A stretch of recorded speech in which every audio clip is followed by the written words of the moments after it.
Siguiente invitado se trata del empresario Rodrigo Gómez de la Torre, quien saludamos a través de la vía virtual. Rodrigo, buenas noches. Como empresario, ¿cómo percibes los resultados de las elecciones y las reacciones a estos resultados? Bienvenido. Muy buenas tardes, ya casi noches, Edgar. Buenas tardes a todos los radioescuchas e internautas. A ver, creo que los resultados electorales, luego de haber visto todos los procesos de encuestas, los tracking polls, el conteo rápido o el exit poll, que realmente creo que ha dejado más dudas que certezas, pues ha habido un remesón y un shock, creo que generalizado. Tanto es así que el mismo riesgo país de alrededor de 912 se fue a 1168 y ahorita está estabilizado por 1130. O sea, sí hay un remesón, porque como que se esperaba que este proceso ya se termine.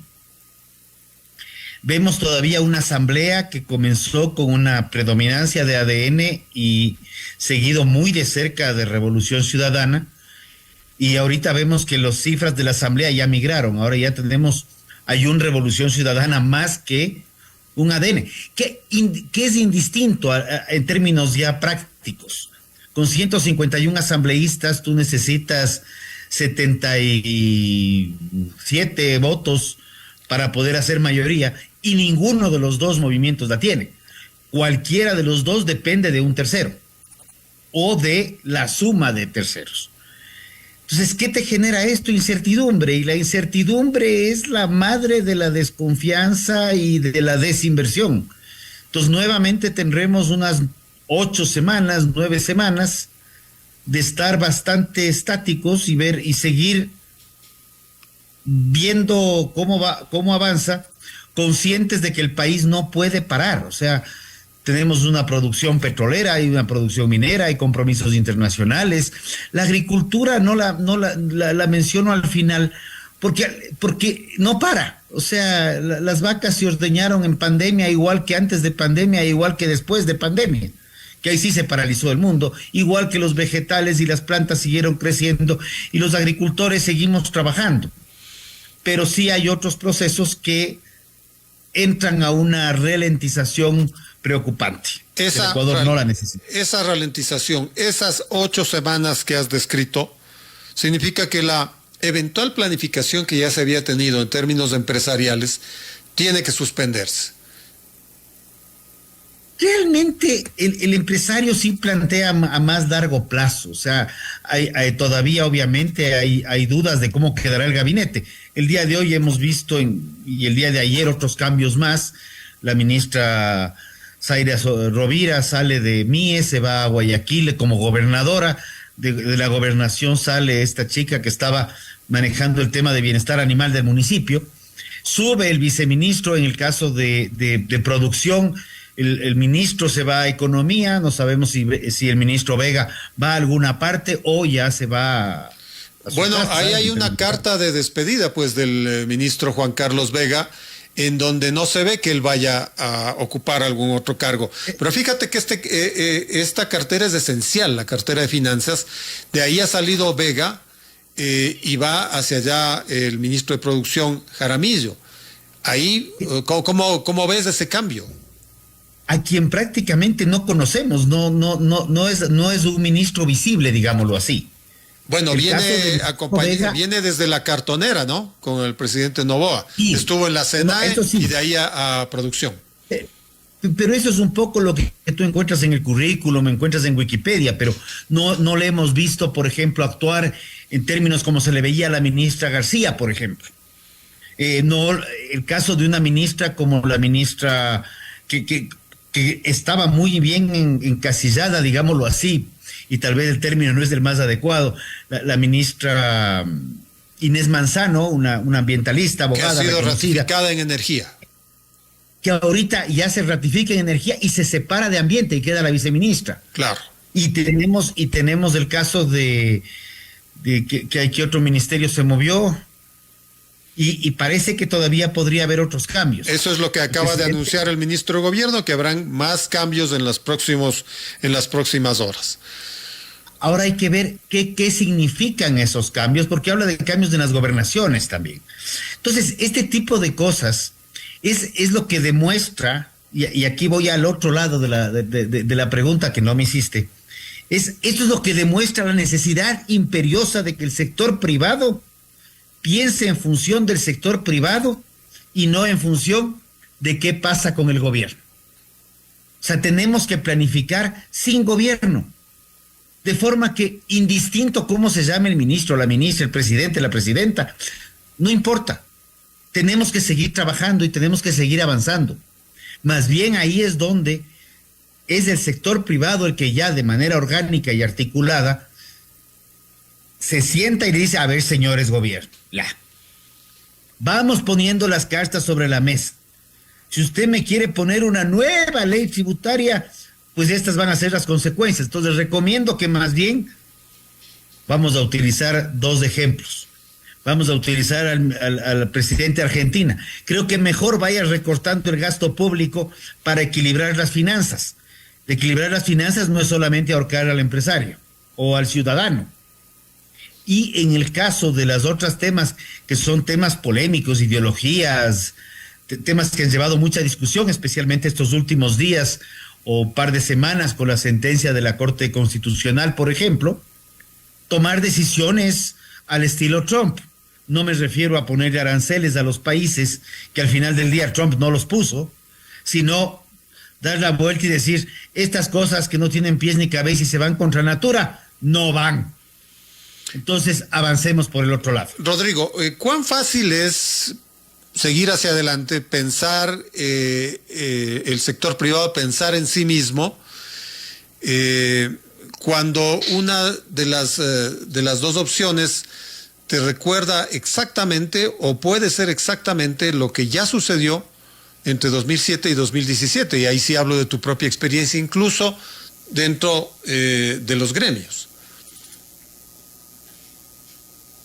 Te voy a ser honesto, yo he estado en gremios durante varios gobiernos, ¿ya? Y nunca he tenido ningún conflicto mayor. Más bien el conflicto ha sido el permanente. Por favor, no más reformas tributarias, por favor, agilitemos los trámites, reduzcamos trámites. Y esto ha sido permanente hasta lo que yo puedo decirte hoy de mañana. Desde el 2008, que más o menos, no, 2007, que más o menos estoy en temas de política pública. Entonces, más bien yo creo que el gobierno, como digo, indistinto cual sea, del uno tenemos claros antecedentes, del otro tenemos antecedentes más cortos porque ha estado un año en el gobierno, que es un caso también interesante como y cuasi inédito, porque es la primera vez que vamos a elegir entre dos conocidos. Claro. No hay sorpresas, digamos así. O sea, y si alguien se sorprende, pues es porque tiene mala memoria. Pero sí creo que estamos viviendo un momento curioso. Y repito, creo que la parte más curiosa es ver la división que tenemos en el Ecuador, que no la habíamos vivido en muchísimos años. Y más bien esa división no abona a una construcción de soluciones. El país necesita inversión, sea nacional, sea extranjera. El país necesita seguir ampliando sus acuerdos comerciales y creo que ese es el camino al cual debemos avanzar. Porque al final del día el mercado ecuatoriano es de 18 millones de ecuatorianos, más o menos, y los otros mercados son muchísimo más grandes y tienen muchísimo más poder adquisitivo.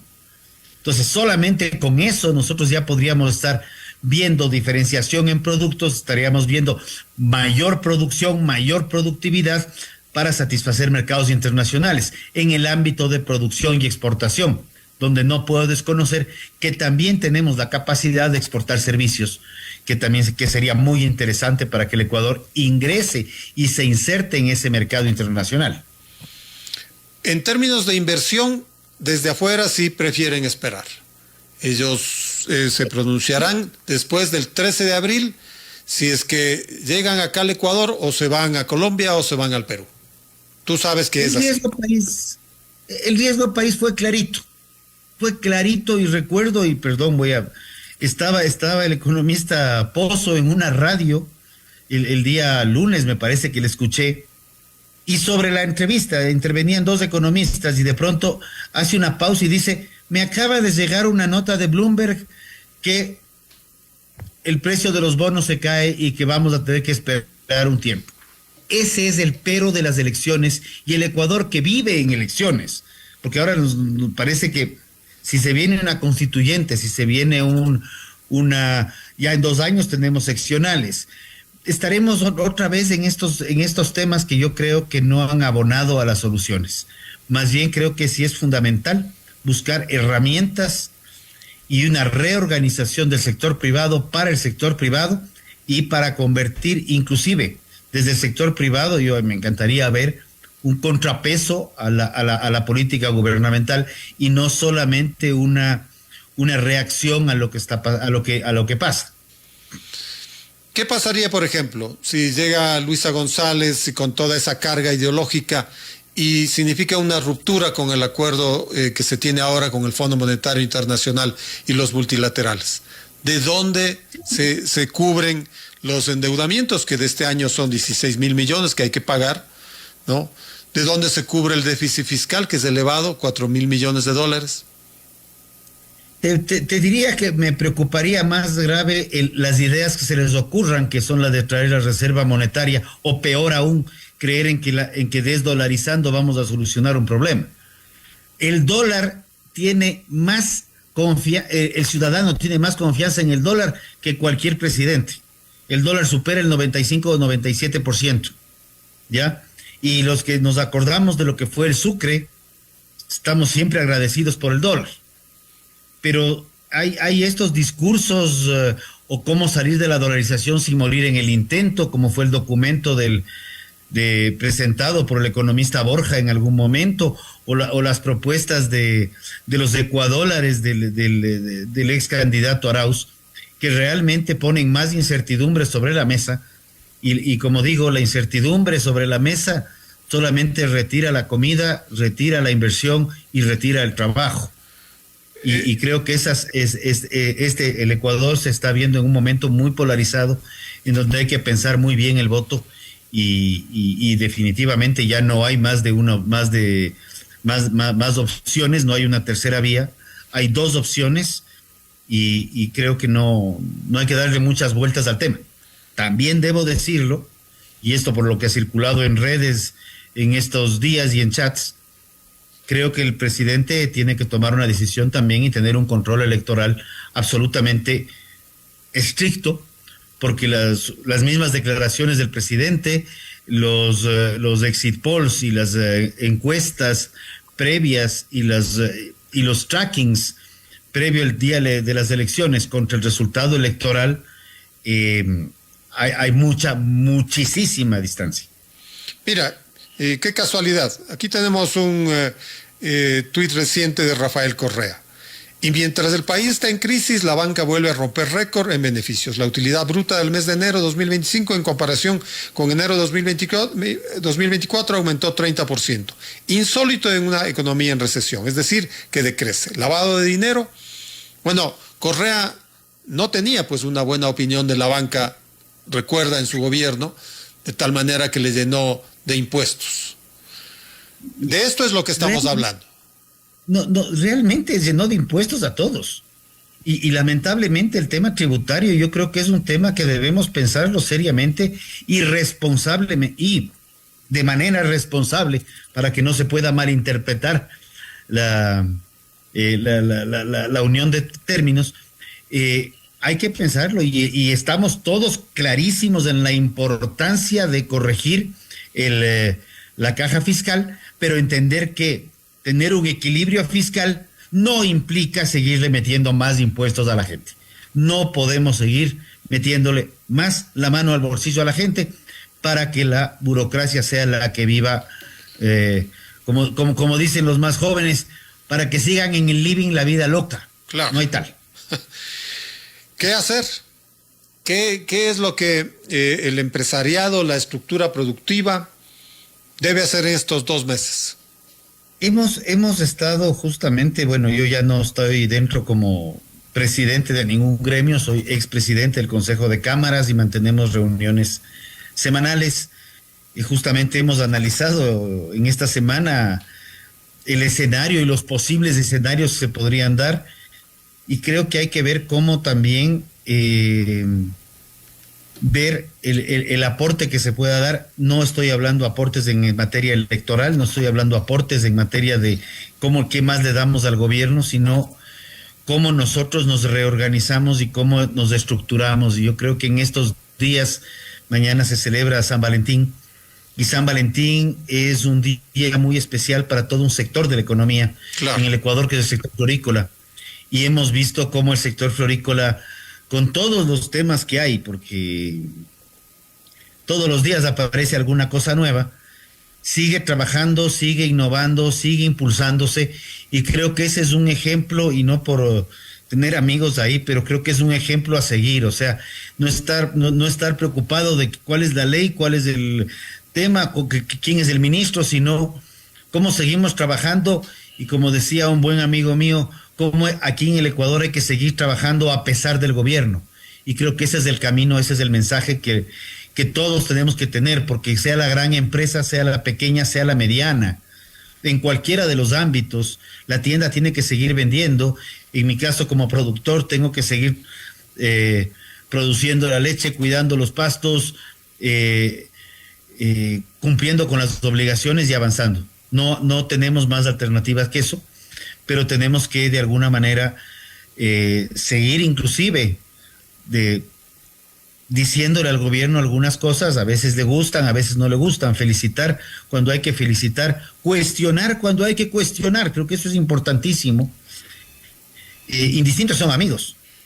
Hace un par de gobiernos me tocó cuestionar fuertemente a un presidente a quien yo apoyé, y a un ministro con quien todavía comparto algunos chats, y ahora hablamos un poco menos, pero esa reforma tributaria para mí fue espantosa, y lo dije públicamente, porque así es como se deben hacer las cosas, y creo que el sector privado tiene que ser frontal y transparente en lo que se debe hacer y dar las recomendaciones acertadas, prudentes y debidamente fundamentadas para mejorar las condiciones del país hacia el futuro, no solamente pensando en la coyuntura. Perfecto, Rodrigo, te agradezco por esa lectura de la coyuntura. Gracias por la charla. Gracias a ti, Edgar. Fuerte abrazo. Gracias, señor. Estuvo con nosotros Rodrigo Gómez de la Torre, empresario, ex presidente de la Cámara de Agricultura de la Primera Zona. 18